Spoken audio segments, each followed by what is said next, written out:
तो स्टूडेंट्स, आज हम पढ़ेंगे रेस्पिरेशन। हम नाक से सांस लेते हैं और मुंह से खाना खाते हैं।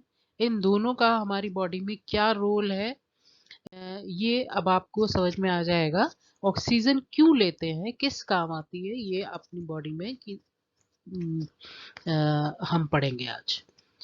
तो एक तो आप नाक से सांस लेके ऑक्सीजन अंदर ले जाते हो, फिर उस ऑक्सीजन का बॉडी में केमिकल रिएक्शंस होते हैं। तो ब्रीदिंग जो है वो हम जब ऑक्सीजन को अपनी बॉडी में लेके जाते हैं, इनहेलेशन इनहेलेशन मतलब अंदर ले जाना, और एक्सहेलेशन मतलब बाहर छोड़ना। तो जो हम बॉडी में एयर लेके जाते हैं उसमें से ऑक्सीजन हमारी बॉडी उसको ले लेती है और कार्बन डाइऑक्साइड को बॉडी से बाहर फेंक देती है, एक्सहेल कर देती है। तो ये इनहेलेशन और एक्सहेलेशन जो प्रोसेस है इसको ब्रीदिंग प्रोसेस कहते हैं। और जो ऑक्सीजन बॉडी में जाके केमिकल रिएक्शंस करने वाली है जिससे कार्बन डाइऑक्साइड बनेगा, उस प्रोसेस को रेस्पिरेशन कहते हैं। तो ब्रीदिंग और रेस्पिरेशन में क्या डिफरेंस है? Breathing is a physical process. Physical मतलब एक फिजिकल ऊपर ही ऊपर चल रहा है, वेयर एज रेस्पिरेशन एक केमिकल प्रोसेस है। केमिकली उसमें फूड का ब्रेक डाउन होगा, food plus oxygen gives you energy. Lots and lots of chemical reactions, बहुत सारे केमिकल रिएक्शंस उसमें होते हैं। इन सभी रिएक्शंस को हम रेस्पिरेशन में काउंट करते हैं। ठीक है।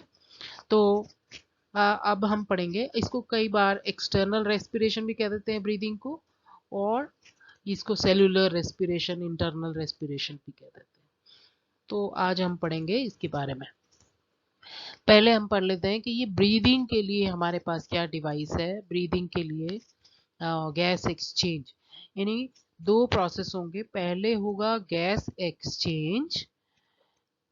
ये एनिमल्स में अलग अलग तरह के हैं। ह्यूमन बींग्स के पास लंग्स हैं और बाकियों के पास अलग अलग तरह का है। उसके बाद के अंदर जाके केमिकल प्रोसेस होगा। Clear? So physical process and chemical process. So let's study breathing first. Breathing के लिए आपके पास नोज तो है ही है, उसके बाद लंग्स में जाना है ये एयर को। और ये लंग्स कहाँ पे है? ये एक रिब केज के अंदर है।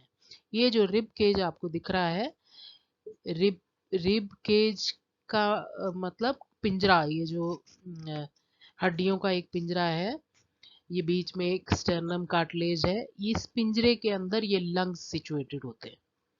तो ये सिचुएशन है इसकी। अब हम पढ़ेंगे कि ये कैसे होता है ब्रीदिंग इन एंड आउट। तो तुम्हें मालूम है ये जो ऊपर वाला पोर्शन है हमने पढ़ा था, इसको क्या कहते हैं? थोरैक्स। और इसके बीच में यहाँ पे एक डायाफ्राम होता है। ये जो पर्दा सा है बीच में थोरैक्स और एब्डोमेन के बीच में, इसको कहते हैं डायाफ्राम।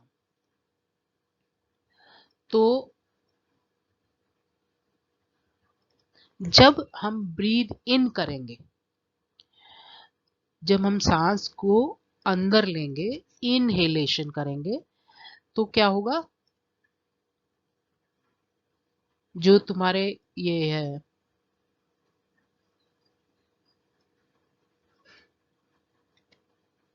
इनहेलेशन में क्या होगा, जो तुम्हारी थोरैक्स का कैविटी है ये बाहर की तरफ आ जाएगी, आउटवर्ड और अपवर्ड। ये अपवर्ड और आउटवर्ड आ जाएगी।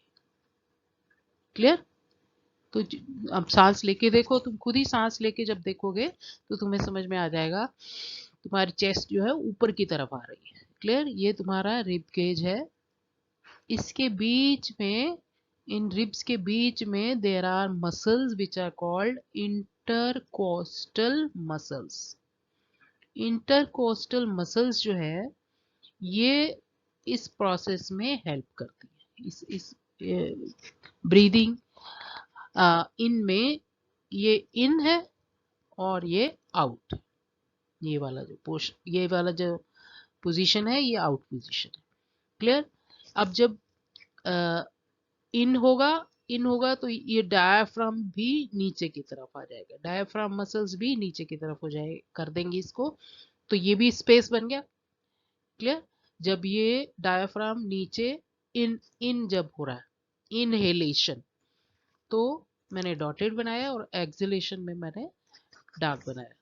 तो क्या होगा, जो तुम्हारा थोरेक्स है उसके अंदर वॉल्यूम बढ़ गया।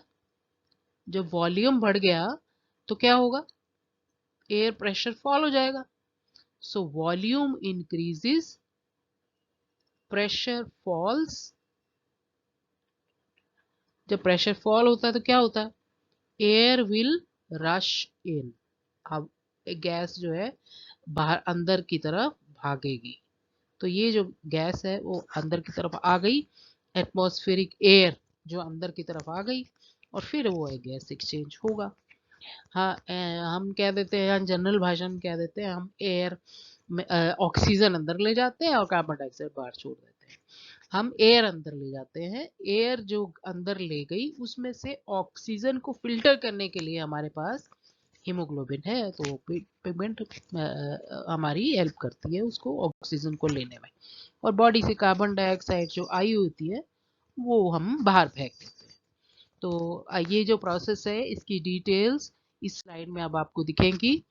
इनहेलेशन में क्या होगा, रिब्स जो है वो आउटवर्ड और अपवर्ड जाती हैं, डायफ्राम फ्लैट हो जाता है, वॉल्यूम इंक्रीज हो जाता है प्रेशर फॉल होने से, और एयर एटमॉस्फेरिक एयर जो है वो हाई प्रेशर से अंदर लंग्स की तरफ भागती है। ऐसे ही एक्सहेलेशन क्या होगा, रिब्स जो है वो डाउनवर्ड इनवर्ड चली जाती हैं, डायफ्राम रिलैक्स हो जाता है, और volume of the chest cavity decreases, pressure increases, the air is pushed out. उसमें percentage of carbon dioxide is more percentage. Okay, similarly इसमें ऑक्सीजन, एयर में से ऑक्सीजन जो है वो जो है वो फिल्टर कर ली जाएगी। Now will study two types of respiration, because we are talking about different organisms. तो यहाँ पे हम पहले बात कर लेते हैं एरोबिक रेस्पिरेशन की। एरोबिक मीन्स एयर की प्रेजेंस में, which the respiration which takes place in the presence of air and oxygen, of course. Clear? तो ऑक्सीजन जिसमें रिक्वायर्ड है ऐसी रेस्पिरेशन में क्या होगा, ग्लूकोज, क्योंकि मैंने अभी बताया तुम्हें कि फूड और ऑक्सीजन का रिएक्शन है, रेस्पिरेशन का मतलब ही है फूड प्लस ऑक्सीजन। तो जो ग्लूकोज, फूड का मतलब है जो ultimately it breaks into glucose, glucose breaks into pyruvate in this aerobic respiration process is called glycolysis। ये बड़ी क्लासेस में आप पढ़ोगे डिटेल्स में। तो जो ग्लूकोज है ये एक 3 कार्बन कंपाउंड में, ग्लूकोज कितने कार्बन का होता है, 6 कार्बन का, लेकिन पायरुवेट एक 3 कार्बन का कंपाउंड है, उसमें टूट जाता है, और पायरुवेट फर्दर फिर और केमिकल रिएक्शंस में कार्बन डाइऑक्साइड और वाटर और में टूट जाता है, और इस प्रोसेस में lots of energy is released. अब एनर्जी किस फॉर्म में है वो अभी हम पढ़ेंगे। एनर्जी भी तुम्हारी बॉडी में बॉन्ड्स में ही स्टोर होगी। तो ये सारा प्रोसेस कहाँ होता है, माइटोकॉन्ड्रिया। ये ग्लूकोज से पायरुवेट तुमने पढ़ा हुआ है, छोटी क्लासेस से ही पढ़ते आ रहे हो कि power house of the cell is mitochondria. तो माइटोकॉन्ड्रिया में पावर हाउस में ही एनर्जी बनती है। तो यहाँ पे माइटोकॉन्ड्रिया में ही केमिकल प्रोसेसेस ज़्यादा चलेंगे, चाहे उसके साइटोप्लाज्म चले चाहे उसके ऑक्सीसोम्स में चले। क्लियर? अब इससे पहले कि हम पढ़ें, तुम्हारी बुक में ये केमिकल रिएक्शन ऐसे दिया हुआ ना ग्लूकोज का 3 फॉर्म्स में, तो एक तो एरोबिक था और 2 एनएरोबिक पढ़ेंगे अब हम।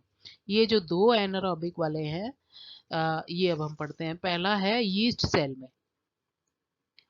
एनएरोबिक मतलब it takes place in the absence of oxygen, oxygen नहीं चाहिए इसमें प्रोसेस में। तुमने देखा होगा कि जब हम किसी भी आटे वगैरह में खमीर या यीस्ट डालते हैं तो हम उसको डब्बे बंद कर देते हैं ताकि उसके अंदर खूब सारी कार्बन डाइऑक्साइड बन जाए और वो आटा फूल जाता है ना। सो इसी तरह से यीस्ट को भी देना, उसको भी ग्लूकोज ही होता है। ग्लूकोज मतलब फूड। तो ग्लूकोज पहले पायरुवेट में टूट गया, क्लियर। लेकिन फिर वो पायरुवेट जो है, जो ये पायरुवेट था, ग्लूकोज से पायरुवेट बना। अब वो पायरुवेट किस में टूटता है? इथेनॉल। इथेनॉल का मतलब क्या है? C2H5OH ये कंपाउंड है, अल्कोहल है ये, इथाइल अल्कोहल भी कहते हैं इसको। तो अल्कोहलिक फर्मेंटेशन भी कहते हैं इसको। तो जो ये अंगूर वगैरह में से अल्कोहल निकालते हैं वो इस प्रोसेस में, तो इथेनॉल प्लस कार्बन डाइऑक्साइड तो बनेगी इसमें, और एनर्जी। तो ये जो फर्मेंटेशन भी कहते हैं इसको, ये एक तरह का एनारोबिक रेस्पिरेशन हो गया। दूसरी तरह का एनारोबिक रेस्पिरेशन एक और है, तीसरी तरह का रेस्पिरेशन और एनारोबिक दूसरी तरह का, वो होता है हमारी मसल्स में। जब तुम खूब दौड़ रहे हो तो क्या हो गया, तुम्हारी बॉडी में ग्लूकोज की सप्लाई जो है वो बड़ी कम हो गई, जो मसल्स में, उन टांग की मसल्स में। अब वो ग्लूकोज को ऑक्सीजन नहीं मिल रहा, तो जो पायरुवेट है वो इनकम्प्लीटली ब्रेक डाउन शुरू हो जाता है इसका।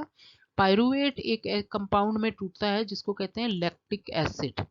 Pyruvate is converted into lactic acid. Complete carbon dioxide और वाटर में नहीं टूट पाता, तो ये इनकम्प्लीट ब्रेकडाउन हो जाता है लैक्टिक एसिड में, और वो लैक्टिक एसिड तुम्हारी मसल्स में डिपॉजिट होना शुरू हो जाता है, जमा होना शुरू हो जाता है। जब वो जमा हो जाता है तो हम कह देते हैं अरे थक गए, अब तो फटीग हो गई।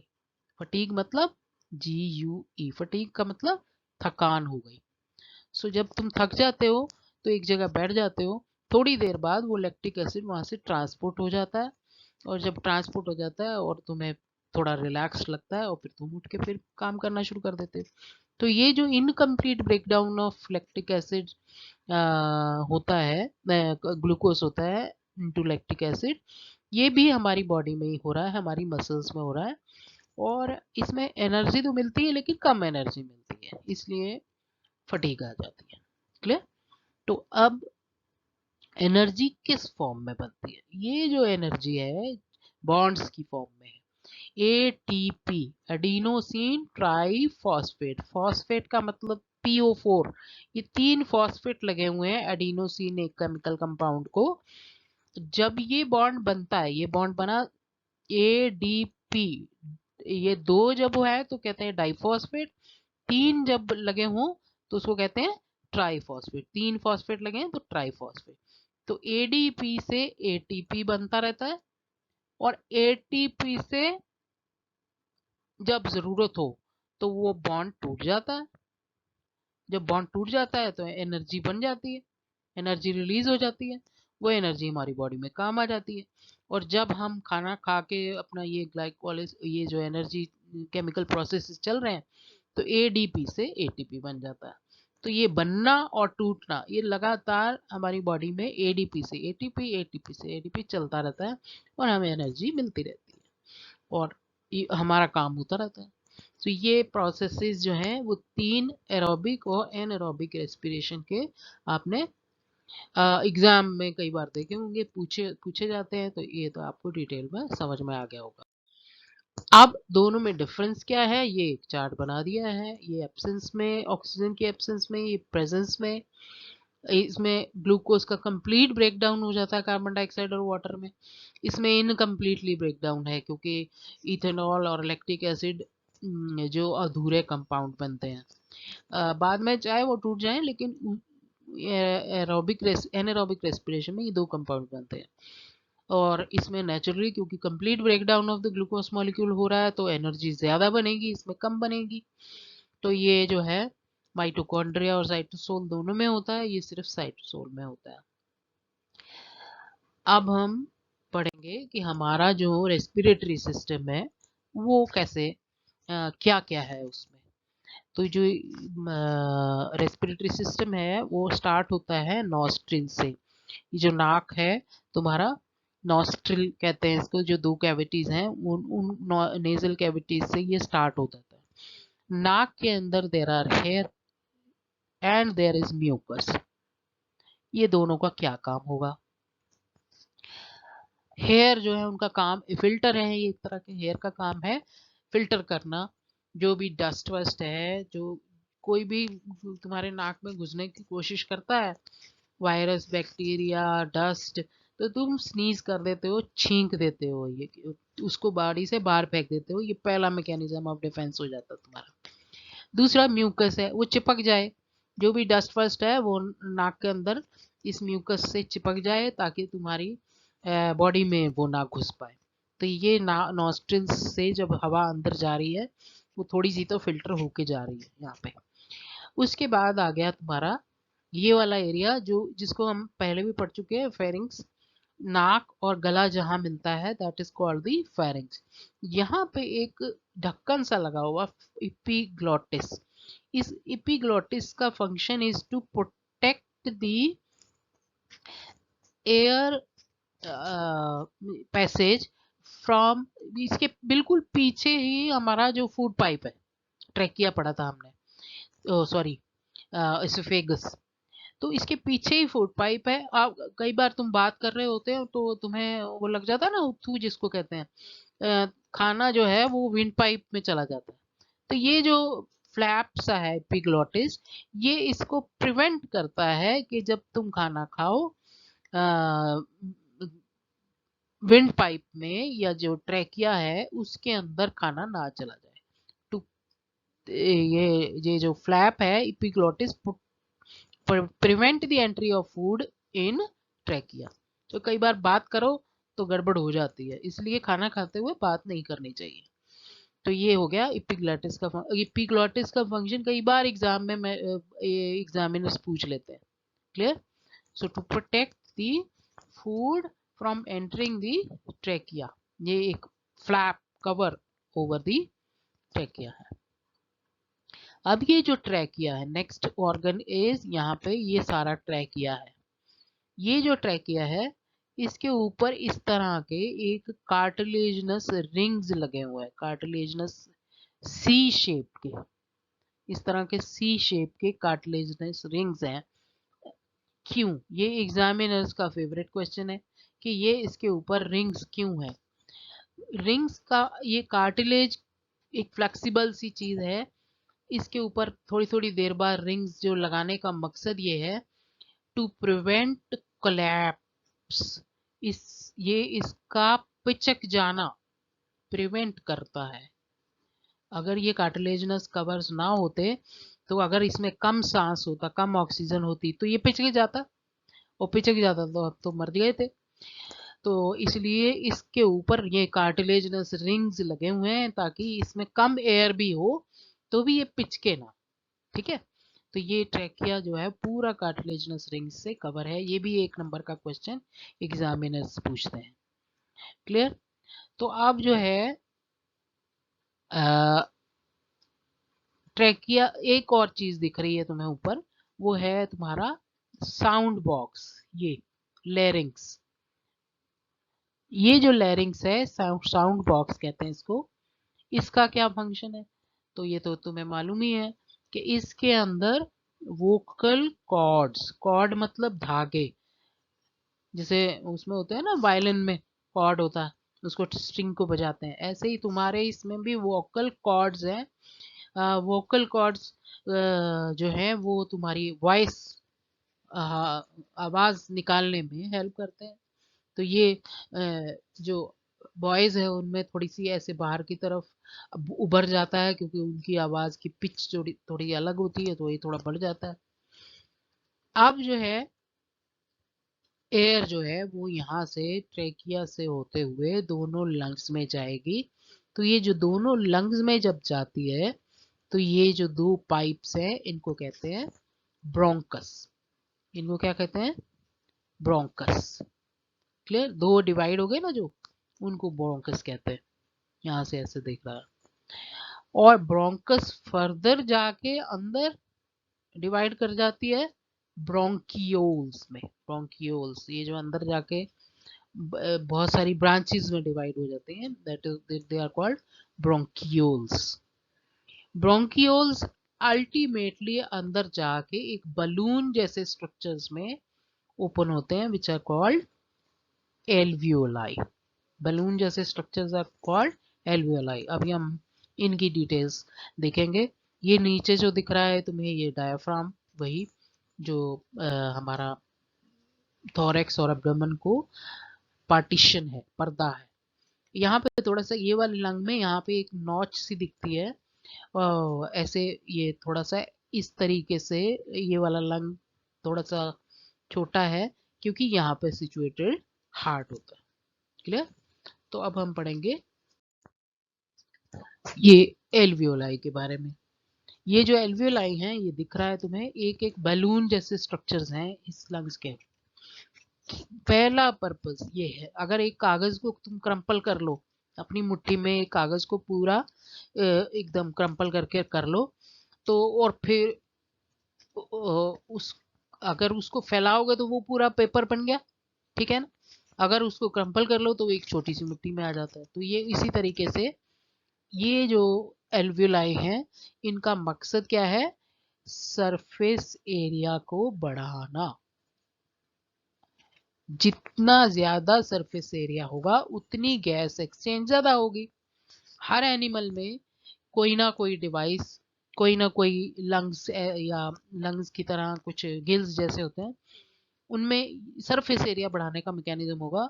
गिल्स में क्या है कि गिल्स में पेपर जैसे जैसे एक साथ पिरोए होते हैं, ऐसा होता है। सरफेस एरिया खूब सारा है, और उसके आसपास खूब सारी सप्लाई ऑफ ब्लड। ये दिख रही है ब्लड की सप्लाई। तो ये जो एल्वियोलाई है, इनके आसपास ब्लड घूम रहा है। किस लिए?